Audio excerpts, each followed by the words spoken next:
One I've listed here of 7 ways of seeing the Messiah in scriptures.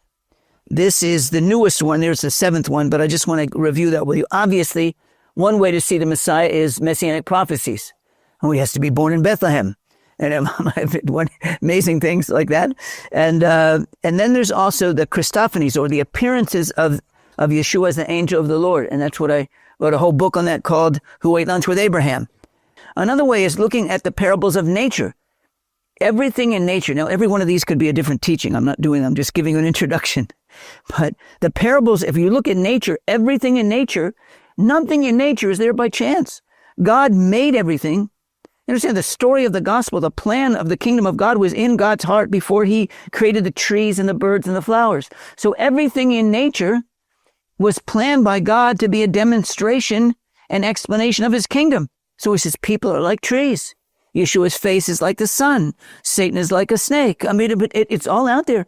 In the resurrection, we will be like the stars. I mean, everything. So when Yeshua taught, he taught by looking at things in nature and saying, look, these things in nature, then you look at them and learn what the lesson is there.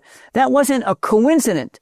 That we're saying God intended. There's nothing in nature that doesn't have some kind of teaching lesson about the kingdom of God. If not, why would God make it? There's nothing there that happens by chance. You see how much even all of us are influenced a little bit by chance evolution. And we think, well, there's some things in nature that you could pick out and say, well, that's like Yeshua. No.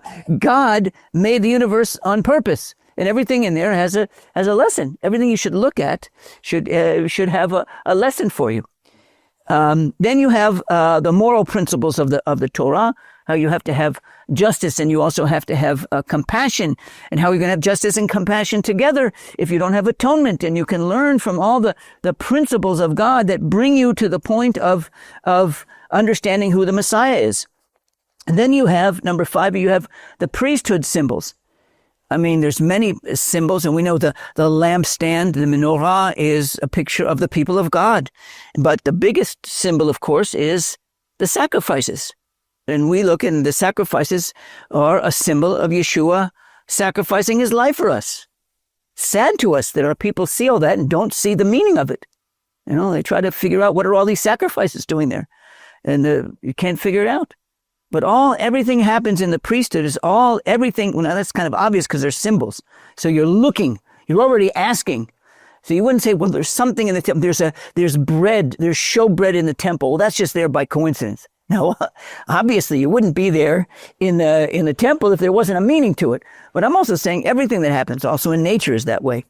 And then there's another thing, which is a little touching on what we did. The whole nation of Israel lives out the life of Yeshua. The history of the nation of Israel reenacts the life and the biography. The history of Israel equals the biography of Yeshua. So as Yeshua died and came back to life, our nation had to die and come back to life. That's what this holiday is about, that our nation died and came back to life. It's amazing. You look at the whole history of it, and we're connected with it. But I want to specifically show something else today, which is that there's another way of seeing Yeshua, is that all of the heroes of the Bible, they each took part of the life of Yeshua and they lived it. So when we read the Bible, you want to be asking, well, what is this? Why is this person in the Bible? What is this story about him being in the Bible?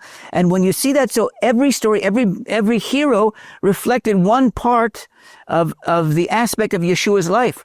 That's why when you understand the Gospels and you read it, it's like the whole Bible makes sense all of a sudden, because you see every single person was doing one part of what Yeshua did, and he put it all together.